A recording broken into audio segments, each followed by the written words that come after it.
मूर्खो, दान का पुण्य तब मिलता है जब हाथ भगवान को दें, न कि फेसबुक को। हे नादानो, भूखे को खाना दो, लेकिन उसे अपनी शोहरत का पोस्टर मत बनाओ। दान करने के बाद गरीब का नाम भूल जाते हो, पर फोटो के कैप्शन में अपना नाम बड़े बड़े लिखते हो। शर्म आनी चाहिए। अरे पाखंडियों, फोटो खिंचवाने के लिए गरीब के कंधे से लगते हो और असल में उसे छूने से भी घबराते हो। रिक्शा वाले के 5 रुपए काट कर बचाते हो ताकि होटल में टिप देकर लोग तुम्हें जेंटलमैन कहें। ये कैसा अरे मूर्खों, भगवान को कर्म चाहिए। धुआं और घी की महक से तुम्हारे झूठ और पाप कभी नहीं मिट सकते। भक्तों, तुम सोचते हो कि कर्मकांड से स्वर्ग मिलेगा, पर सच में कर्म ही तुम्हारा असली स्वर्ग और नरक बनाते हैं।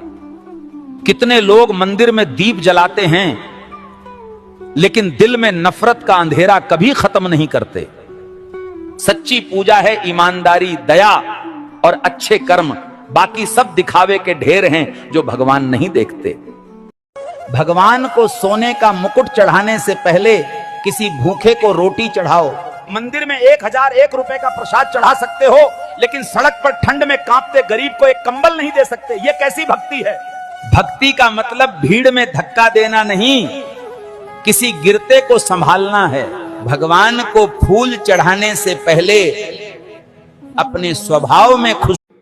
सुनो भक्तजनों, जीवन का अनमोल सत्य बताने जा रहा हूं। जब कोई इंसान दुनिया से विदा होने लगता है तो तुरंत उसके कपड़े, उसका बिस्तर, उसके द्वारा इस्तेमाल किया हुआ सभी सामान उसी के साथ घर से निकाल दिए जाते हैं।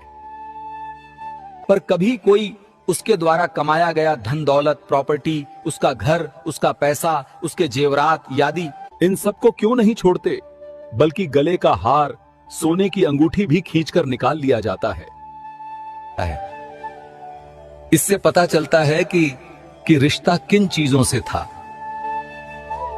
लेकिन आपके द्वारा कमाया हुआ पुण्य, परोपकार, आपका नाम, इसे कोई नहीं छीन सकता। हाड़ जले ज्यों लकड़ी, केस जले ज्यों घास, कंचन जैसी काया जल गई, कोई ना आया पास। ईश्वर ने तो किसी को ऊंचा नीचा नहीं बनाया, ये तो हमने अपने अहंकार से दीवार खड़ी की है। जिस धर्म में इंसान का मोल उसके कर्म से नहीं, जाति से तय हो, वो धर्म नहीं, पाखंड है। भगवान की नजरों में ब्राह्मण, ठाकुर, यादव, चमार सब बराबर हैं। फर्क सिर्फ हमारे बिगड़े हुए दिमाग में है। जाति से अगर भगवान मिलते तो रावण ब्राह्मण होकर भी क्यों हार